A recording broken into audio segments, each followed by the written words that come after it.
Hello दोस्तों, good morning. कैसे हैं आप लोग? बायोलॉजी का एक अच्छा सा टॉपिक आज हम लोग स्टार्ट करेंगे, रुधिर परिसंचरण, ब्लड सर्कुलेशन, जिसमें हम ब्लड के सारे पार्ट का स्टडी करेंगे, रुधिर परिसंचरण के बारे में स्टडी करेंगे और ब्लड के पूरे कंपोनेंट का फंक्शन देखेंगे। तो स्टार्ट करते हैं। सबसे पहले जानते हैं ब्लड होता क्या है, रुधिर क्या है। रुधिर का परिभाषा, रुधिर एक तरल संयोजी ऊतक होता है। तरल संयोजी ऊतक इसे क्यों कहा जाता है? तरल संयोजी ऊतक। ऊतक का मतलब the cluster of the cells, कोशिकाओं का एक समूह जो किसी एक स्पेशल कार्य के लिए निर्धारित होता है, कोई विशेष कार्य करता है, कोशिकाओं का एक समूह, उसे हम ऊतक कहते हैं। और संयोज करने वाला जो ऊतक हो, संयोज मतलब कि जिनमें कनेक्टिंग प्रॉपर्टी हो, जो एक जुड़ने वाली प्रॉपर्टी होती है, वो संयोजी प्रॉपर्टी होती है। तो ऐसा ऊतक, अब ऊतक इसलिए ब्लड को कहा गया कि ब्लड में डिफरेंट टाइप्स ऑफ सेल्स होते हैं, आरबीसी, डब्ल्यूबीसी, प्लेटलेट्स, डब्ल्यूबीसी के भी 5 पार्ट लगभग। तो कई सारे सेल्स का एक क्लस्टर है, इसलिए इसे ऊतक कहा गया। इसमें जुड़ने की प्रॉपर्टी होती है, संयोज करने की क्षमता होती है, इसलिए संयोजी कहा गया। और एक लिक्विड होता है, बहता हुआ नजर आता है, इसलिए इसे तरल कहा गया। तो ब्लड जो होता है वो तरल संयोजी ऊतक होता है।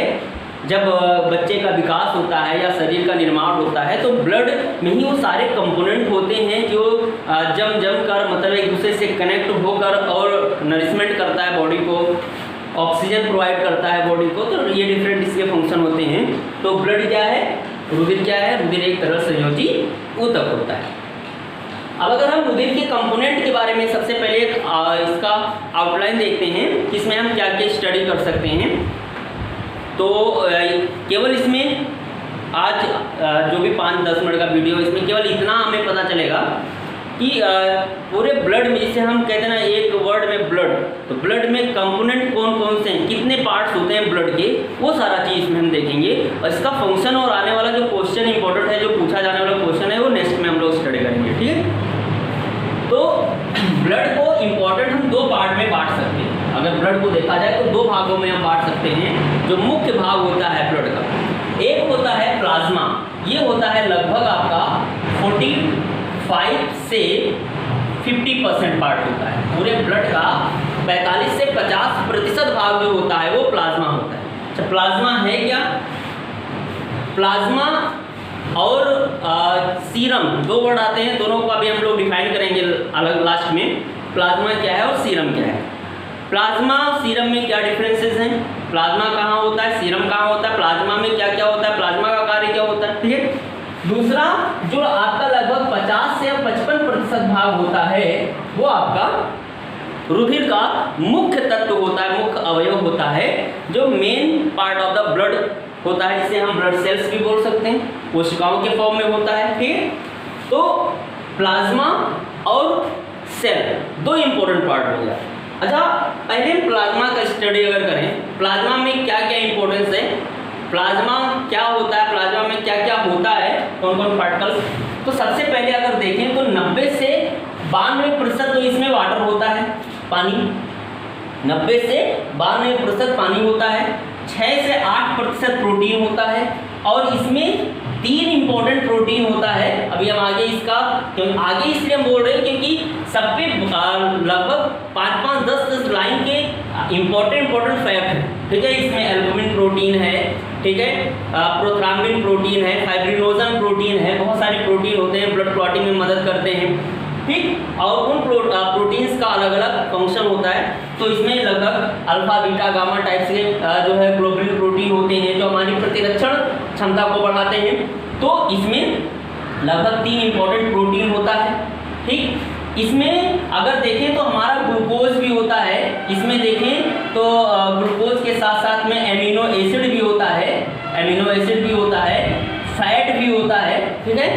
तो ये, लेकिन ये बिल्कुल स्थिर नहीं होता, ब्लड प्लाज्मा के साथ साथ ये मूव करता रहता है, मूवेबल कंडीशन में रहता है। ग्लूकोज का अमाउंट भी इसमें पाया जाता है। अब 6 से 8% जो प्रोटीन होता है, इसका अलग काम होता है। ये पार्ट छन जाता है, छना हुआ जो प्लाज्मा होता है उसको हम सीरम बोलते हैं, ठीक। उसमें प्रोटीन नहीं होता है। इंपॉर्टेंट फैक्ट है कि जो सीरम होगा, सीरम में प्रोटीन नहीं होगा, इसलिए सीरम ब्लड क्लॉटिंग में पार्टिसिपेट नहीं करता है, ठीक है। साल्ट कुछ नमक होते हैं, नमक में इसमें कुछ आयन हम लोग पढ़े, कैल्शियम आयन है, बाइकार्बोनेट आयन है, ठीक है, क्लोराइड आयन है और पोटेशियम आयन है। तो इसमें जो है बहुत मैग्नीशियम आयन है। दो इंपॉर्टेंट आयन इसमें आपको मिलेंगे, कैल्शियम आयन और एक मैग्नीशियम आयन जो पॉजिटिव चार्ज रखता है, और एक क्लोराइड आयन होता है, ये इंपॉर्टेंट है। एक बाइकार्बोनेट होता है, बाइकार्बोनेट आयन भी प्लाज्मा में पाया जाता है, ठीक। कार्बन डाइऑक्साइड के ट्रांसफर के लिए, ट्रांसफॉर्मेशन के लिए, स्थानांतरण के लिए। हार्मोन्स, कुछ हार्मोन्स भी ब्लड प्लाज्मा में होते हैं, काफी चर्चा हम लोग करेंगे। ग्लूकोज ब्लड प्लाज्मा में होता है।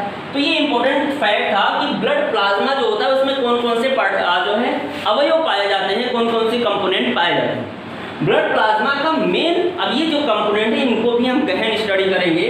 वाटर का इंपॉर्टेंट फंक्शन क्या है, इसमें 90 से 92% पानी होता है, 6 से 8% प्रोटीन, साल्ट, ठीक है। तो ये एक एक करके हम लोग स्टेप बाय स्टेप स्टडी करेंगे।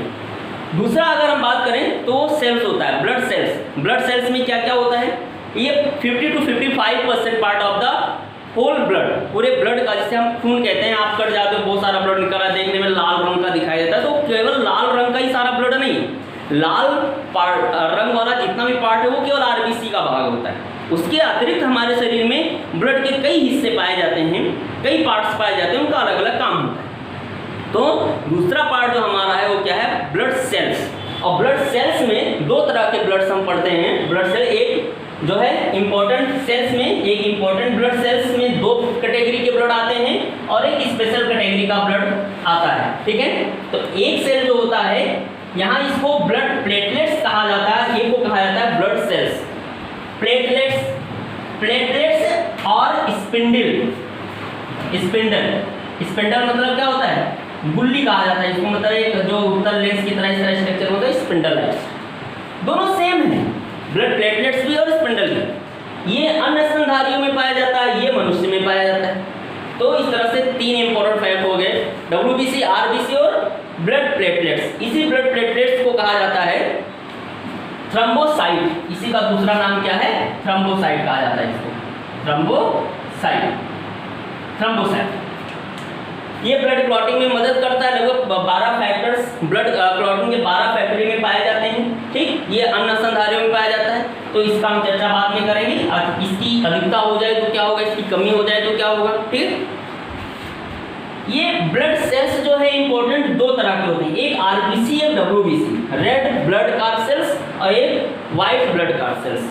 इसको लाल रुधिर कणिका कहा जाता है, इसका दूसरा नाम है एरिथ्रोसाइट, एरिथ्रोसाइट, और इसका दूसरा नाम है ल्यूकोसाइट, ल्यूकोसाइट। ल्यूकोसाइट से याद आया होगा leukaemia, blood cancer. Blood cancer WBC के कारण होता है, इसके बढ़ने के कारण होता है, ठीक है। एरिथ्रोसाइट या आरबीसी पूरे रुधिर में अगर देखा जाए, रुधिर सेल्स में आरबीसी, डब्ल्यूबीसी, प्लेटलेट्स, तो इनमें ये सबसे ज़्यादा इसका अमाउंट होता है, मतलब आरबीसी सबसे ज़्यादा होता है, आरबीसी सबसे ज़्यादा होता है, फिर आपका डब्ल्यूबीसी होता है और फिर आपका प्लेटलेट्स होता है। तो डब्ल्यूबीसी, प्लेटलेट्स में आरबीसी की संख्या सबसे ज़्यादा होती है। आरबीसी की संख्या, अब आरबीसी के वो बहुत सारे क्वेश्चन बनेंगे। पहाड़ पे रहने वाले व्यक्तियों में आरबीसी की संख्या ज़्यादा होती है। आरबीसी जो होता है लाल रंग का होता है क्योंकि इसमें हीमोग्लोबिन पाया जाता है। हीमोग्लोबिन हीम और ग्लोबिन से मिलकर बना हुआ संयोजित जो है एक कंपाउंड होता है, यौगिक होता है। तो वो सब हम बाद में बात करेंगे। आरबीसी का बनना, आरबीसी कहाँ बनता है, आरबीसी का लाइफ स्पैन जो है, जीवन चक्र जो है, जीवन अवधि जो है 120 दिन लगभग होता है। कहाँ ये टूटता है, 120 दिन, लगभग 4 महीने के बाद ब्लड का क्या होता है। तो ये एक एक टॉपिक करके हम लोग स्टडी करेंगे पूरा, ठीक है। दूसरा आता है डब्ल्यूबीसी। अच्छा, जो हमारा ब्लड लाल दिखता है वो केवल आरबीसी के कारण लाल रंग दिखाई देता है, केवल आरबीसी के कारण, क्योंकि इसमें लाल रुधिर कणिकाओं में हीमोग्लोबिन होता है, हीम और ग्लोबिन, हीम के कारण ये लाल दिख रहा है, हीमोग्लोबिन लाल रंग का वर्णक होता है, ठीक। डब्ल्यूबीसी जो है ये मुख्यतः दो प्रकार का होता है। एक को कहा जाता है ग्रेन्युलोसाइट और एक को कहा जाता है अग्रेन्युलोसाइट। ग्रेन्यूल और अग्रेन्यूल, ग्रेन्यूल मतलब कण, अ मतलब एब्सेंट, ग्रेन्यूल मतलब कण जिसमें कण ना हो, कणिका विहीन और कणिका युक्त। तो जो ग्रेन्यूल्स होते हैं इनमें ये देखने में पार्टिकल की तरह, ग्रेन्यूल्स की तरह दिखाई देते हैं, इसलिए इनको हम ग्रेन्युलोसाइट कहते हैं। जो पार्टिकल की तरह ना दिख रहा हो वो अग्रेन्युलोसाइट कहते हैं। अच्छा, पार्टिकल की तरह क्यों दिखाई देते हैं? इसमें ग्रेन्यूल के फॉर्म में क्या होता है तो उसमें देखें, इसके जो ग्रेन्यूल के फॉर्म में ये जो पाए जाते हैं, इसमें अगर ये ब्लड का सेल होता है एक, तो इसमें इसका न्यूक्लियस पाया जाता है। तो न्यूक्लियस से याद आया कि WBC जो होता है इसमें तो न्यूक्लियस होता है, इसमें केंद्रक प्रेजेंट होता है, केंद्रक पाया जाता है। लेकिन जो RBC होता है इसमें केंद्रक नहीं होता है, इसमें केंद्रक नहीं पाया जाता। रीजन क्वेश्चन बहुत बढ़िया बनता है कि इसमें RBC में ना तो माइटोकॉन्ड्रिया पाया जाता है, RBC में ना तो केंद्रक पाया जाता है, और केंद्रक ना पाए जाने से RBC को क्या लाभ मिलता है? माइटोकॉन्ड्रिया ना होने के कारण अनाक्षी शोषण इसमें होता है, तो उसका क्या लाभ होता है? तो दोनों का बहुत ही इंपॉर्टेंट क्वेश्चन होता है। दो ऐसे जानवर हैं जिसके RBC में केंद्रक पाया जाता है, एक है लामा और दूसरा ऊंट। इनके जो RBC होते हैं इनमें केंद्रक पाया जाता है। ठीक, तो WBC की अगर बात करें तो इसमें केंद्रक, इसकी कोशिका में केंद्रक होता है, और इसके कोशिका में केंद्रक के अतिरिक्त इसमें कुछ कण पाए जाते हैं इसके कोशिका द्रव्य या मैट्रिक्स में। तो इसके जो कण होते हैं इसमें पार्टिकल के फॉर्म में इसके जो जीव द्रव्य में कण पाए जाते हैं, इसलिए कणिकामय हो जाता है। और जो अग्रेन्युलोसाइट है इसमें तो न्यूक्लियस होता है लेकिन कोई कण नहीं पाया जाता है, कोई पार्टिकल इसके मैट्रिक्स में नहीं होता है, इसके साइटोप्लाज्म में नहीं होता है या प्रोटोप्लाज्म में नहीं होता है, जो भी बोल सकते हैं, इसलिए ये अकणिकामय होता है। जो कणिकामय है ग्रेन्युलोसाइट है मुख्यतः 3 तरह का होता है। ठीक, न्यूट्रोफिल्स, बेसोफिल्स, इस्नोफिल्स। ठीक, इस्नोफिल्स। अच्छा, जो ग्रेन्युलोसाइट है इसका जो केंद्रक होता है उसका आकार, जैसे ये केंद्रक मैंने गोल बना दिया, ये इसका आकार बदलता रहता है। किसी में यस टाइप का केंद्रक दिख रहा है, किसी में बाइलोब केंद्रक, इस तरह से बाइलोब केंद्रक होता है, किसी में जिगजैग, किसी भी आकार का अनियमित आकार का केंद्रक होता है। तो केंद्रक का जो बहुरूपी केंद्रक पाया जाता है जिसमें केंद्रक का रूप बदलता रहता है, वो पार्ट ऑफ द ब्लड कौन सा होता है? ग्रेन्युलोसाइट। ग्रेन्युलोसाइट किसका पार्ट होता है? WBC का पार्ट होता है। तो ग्रेन्युलोसाइट या कणिकामय का जो केंद्रक होता है वो बदलता रहता है, उसका शेप बदलता रहता है। न्यूट्रोफिल्स, बेसोफिल्स और इस्नोफिल्स, ये 3 इंपॉर्टेंट। न्यूट्रोफिल्स जो होता है, ये न्यूट्रोफिल्स को शरीर का सैनिक कहा जाता है, मैक्रोफेज ऑफ द बॉडी कहा जाता है। ठीक है, ये एलर्जी वगैरह के कंडीशन में, ये तीनों में एलर्जिकल भी शो करते हैं, या बाहर से कोई बैक्टीरिया या वायरस का इन्फेक्शन होता है तो ये लड़ाई करते हैं। ठीक है, तो इसका सबका अलग अलग काम देखेंगे, इनका जीवन चक्र देखेंगे, मतलब कितना समय तक ये जिंदा रहता है, इंपॉर्टेंट फंक्शन क्या है बेसोफिल्स का, न्यूट्रोफिल्स का, इस्नोफिल्स। इस्नोफिल बढ़ जाता है तो क्या होता है, बेसोफिल्स के बढ़ने पर क्या होता है, न्यूट्रोफिल्स के बढ़ने पर क्या होता है, कम होने पर क्या होता है, तो एक एक करके हम लोग स्टडी करेंगे। ठीक है, दूसरा अग्रेन्युलोसाइट। अग्रेन्युलोसाइट में 2 सेल आते हैं, एक आता है मोनोसाइट और एक आता है लिम्फोसाइट। एक क्वेश्चन बहुत ही फेमस क्वेश्चन पूछा जाता है कि पूरे रुधिर कणिका में प्लाज्मा हो या ब्लड सेल्स हो, RBC हो या WBC हो, WBC में चाहे आपका न्यूट्रोफिल्स हो, बेसोफिल्स हो, इस्नोफिल्स हो, मोनोसाइट और लिम्फोसाइट में सबसे बड़ा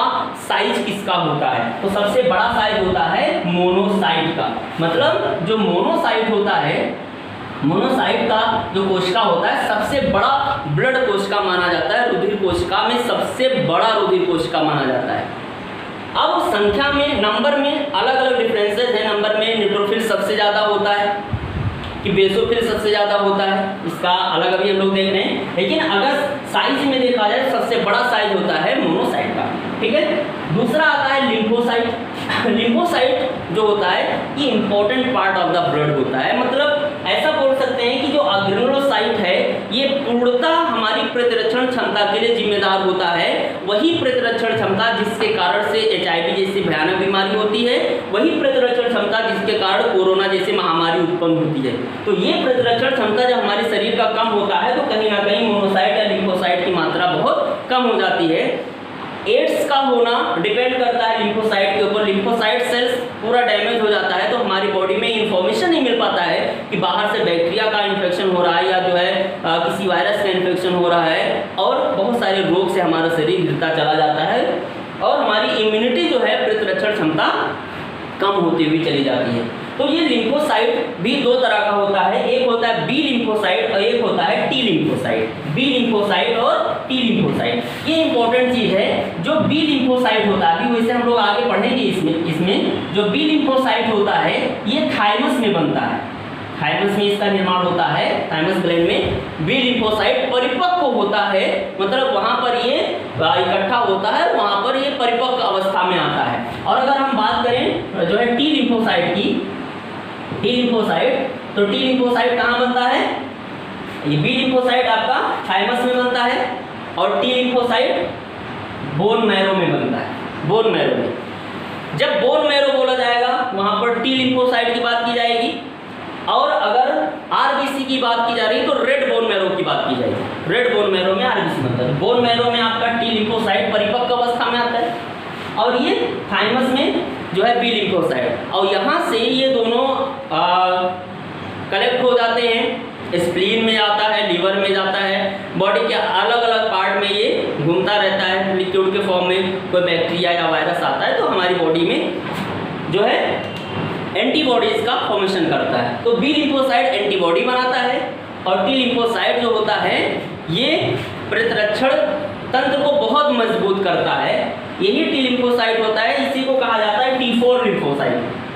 T4 लिम्फोसाइट, T4 लिम्फोसाइट पर ही जो HIV का वायरस होता है, HIV ह्यूमन डिफिशिएंसी वायरस जो होता है, ह्यूमन इम्यूनोडिफिशिएंसी वायरस जो होता है वो इसी के ऊपर अटैक करता है, पूरा इसको डैमेज कर देता है। ठीक, तो ये एक आउटलाइन था ब्लड का, ठीक है, जिसे रुधिर परिसंचरण में हमें क्या क्या पढ़ना है, ब्लड का कंपोनेंट जो सबसे इंपॉर्टेंट पार्ट है ये बताया। इसमें भी एक टॉपिक उठाकर हम लोग बिल्कुल गहन स्टडी करेंगे। दूसरा पार्ट हमारा आएगा ब्लड का कि जो है ब्लड ट्रांसफ्यूजन, रुधिर आधान, रुधिर को ब्लड ग्रुप क्या है, ब्लड ग्रुप की पहचान कैसे की जाती है, इस पे एक पूरा लेक्चर रहेगा। उसके बाद में फिर लसिका तंत्र पढ़ेंगे, पूरा लसिका क्या होता है। उसके बाद में हार्ट, हृदय से पूरा हृदय का स्ट्रक्चर, हृदय में ब्लड का सप्लाई, ये सारा क्वेश्चन। लेकिन अगर एग्जाम की बात करें तो जो क्वेश्चन उठेगा वो ब्लड कंपोनेंट से ज़्यादा क्वेश्चन उठता है, ठीक है, तो इसको नोट कर लीजिएगा। और नेक्स्ट वीडियो में, नेक्स्ट लेक्चर में ये ब्लड सर्कुलेशन का लेक्चर 1 है, लेक्चर 2 में हम लोग इसी को आगे बढ़ाएंगे। सबसे पहले ब्लड प्लाज्मा का पूरा स्टडी करेंगे, छोटा छोटा वीडियो रहेगा, आराम से इसको वीडियो को रोक कर नोट्स बनाइएगा और उसको लिखते जाइएगा। कोई क्वेरीज होगा तो कमेंट कीजिएगा, लाइक कीजिएगा, शेयर कीजिएगा। Okay, thank you.